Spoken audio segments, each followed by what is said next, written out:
that saved a wretch like me.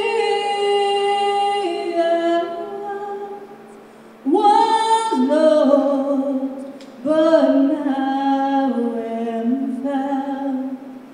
Was blind, but now I see. Get them a perfect home. Get them a loving home. I don't care if it takes me a year. If that's what it takes, I will know exactly who that animal is supposed to go to. And I will not, just because it's trouble for me or you know, it's been a huge issue with food and everything lately. It's been a real struggle. And, but God always provides, always. And even if we're down to the last day and the last morsels, I can go hit the freezer and cook them up some chicken, or I'll do anything. I mean, they'll eat before I do, you know.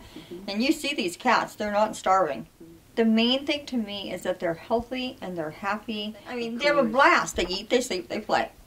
You know, and the ones that I deal with bigger issues with are the older cats, which I'm, you know, rescuing somebody else's cat who dumped them, or maybe somebody died, or, you know, the two cats like that the gentleman had to go in the hospital. So I'm not your normal shelter. You know, I listen when somebody calls me.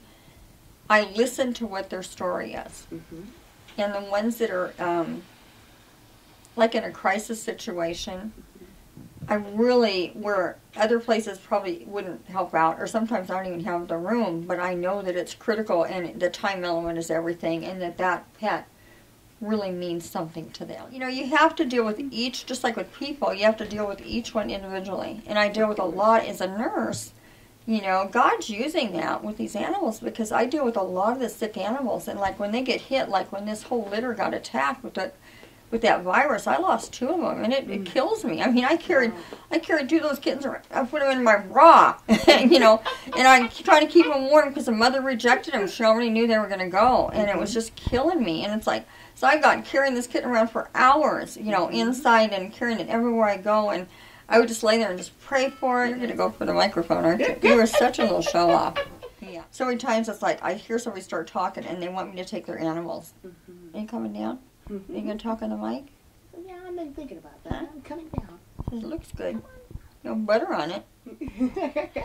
But, you know, I just can't, you can't help on everybody. And so you have to pick and choose what to do. And I give it to God every time.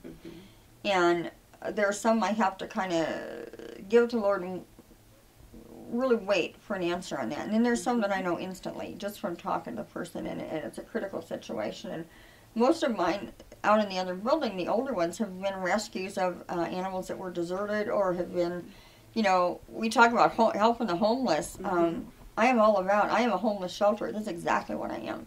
I would say over half of my animals here are feral animals that were totally wild.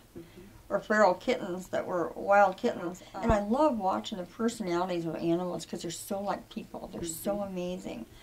And we can learn so much from them. And they're so forgiving. It's like, yeah, we whack the heck out of each other and, oh, I love you. Yeah. Oh, let me just kiss you and let me wash you, you know. I love it. Because could we, like, be that way? Seriously? It's like, could I just yell at you and then just kiss you and hug you? Yeah, we're fine. We're good, you know. That's good. If we could be as simple as that, what a great world we'd have, you know.